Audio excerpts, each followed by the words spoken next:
It's October 5th, 1943. Bergen, Norway.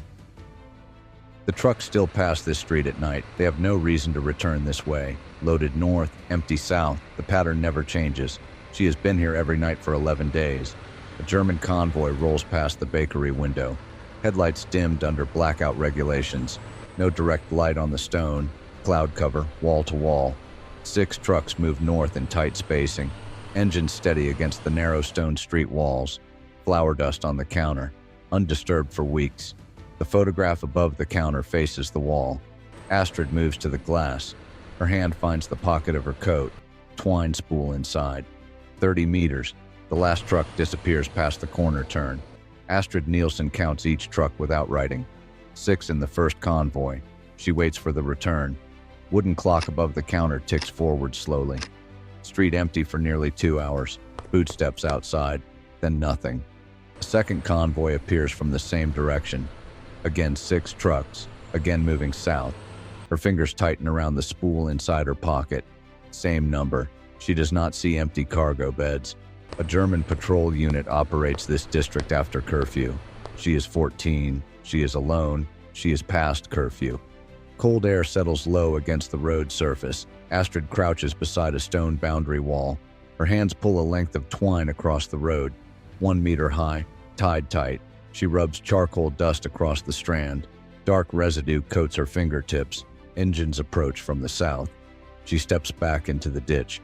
A second set of headlights follows. Not convoy, patrol vehicle. She goes flat against the wall, boots on stone. Slow pace, then gone. She does not move for 2 full minutes. The knot holds in the road behind her. Her breath fogs once in the dark air. The twine still cuts the road in 2. The first truck reaches the string without slowing. Twine snaps sharply against metal. 1 clean break. Charcoal transfers onto the passing frame surface. 6 trucks through in sequence. Astrid waits until silence returns. She steps into the road. Her fingers find the broken ends. Dark residue marks 2 strands. Green tint visible in faint light. Not wood. Wind presses lightly against the farmhouse window frame. No moon above the ridge line. 7 trucks pass below. Suspensions sag under visible weight. Metal frames sit lower over the wheels. Engines strain uphill briefly past the bend. The road to Hurdler runs 12 kilometers north. A second convoy appears an hour later. Not the same trucks. Enclosed metal housings along the sides. Trailers attached behind 2 vehicles. Reinforced rims on the wheels. Engines sound deeper across the open field. 14 seconds between each set of headlights. Her fingers measure distance between passing lights. These trucks carry something else. A bicycle against the fence post. The boy beside it, holding a crate. He shifts weight once before speaking. Big doors.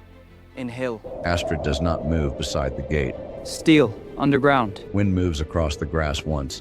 The boy looks toward the road behind him. Pumps. Loud inside. Astrid nods once without replying. The boy lifts the crate. He goes without looking back. Empty road behind him. The spool smaller in her hand now. Outer layers already gone. Wood core visible through remaining thread. She measures the last length silently. Cuts it.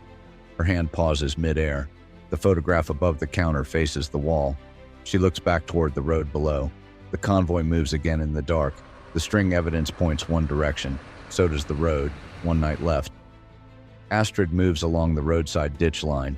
Convoy lights visible ahead through trees. She keeps distance behind the last truck. Footsteps silent against packed dirt edge. A truck slows near the ditch line, then passes. Her breath held the entire time. Her hand grips the twine spool tightly. Less than half wrapped around it now. The road narrows toward open ground. Tree cover begins to thin. 300 meters of open ground ahead. The causeway begins ahead.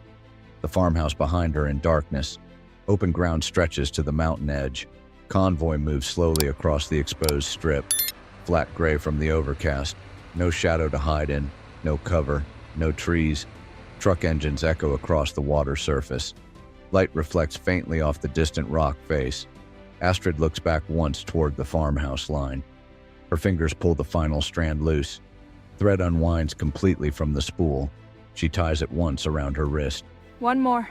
Her foot moves forward onto the causeway. The spool drops empty into her pocket. Convoy continues ahead without slowing. Wind pushes across the narrow road. Astrid keeps low along the side edge. Truck wheels pass within meters ahead. Metal surfaces reflect faint interior light leaks. One trailer rattles across uneven ground. She moves between shadow gaps behind vehicles. Distance to mountain reduces steadily. Sound of engines shifts into enclosed echo. Tunnel entrance near. Canvas-covered structure blends into rock surface. Vegetation fixed across artificial panels. First truck stops briefly at the entrance. Panels begin to move inward. Steel behind fabric. Door opens wide enough for vehicle entry. Interior light spills onto the ground outside. Water reflection visible inside the opening. Astrid freezes beside the outer rock edge. She does not move closer. A silhouette rises inside the lit chamber. Tall vertical structure, curved top. Submarine conning tower shape. Water fills the inner cavern space. Second truck moves inside without delay. Door begins closing behind it. Light narrows to a thin line. Astrid holds her position beside the rock face. The opening seals completely into the hillside. Canvas surface returns to stillness. Wind moves lightly across the vegetation cover. Rock face, vegetation, hillside. Astrid at the outer edge. Her hand wrapped with the strand. Tied at her wrist. The mountain shows nothing. Astrid moves back along the rock face, one step at a time, hands flat against the stone. The causeway behind her is no longer empty. A vehicle sits at the near end. Dark shape, no markings visible from here. Engine running, lights off. She stops. 20 meters between her and the road. The vehicle does not move. She does not move. Wind off the water covers the sound of her breathing.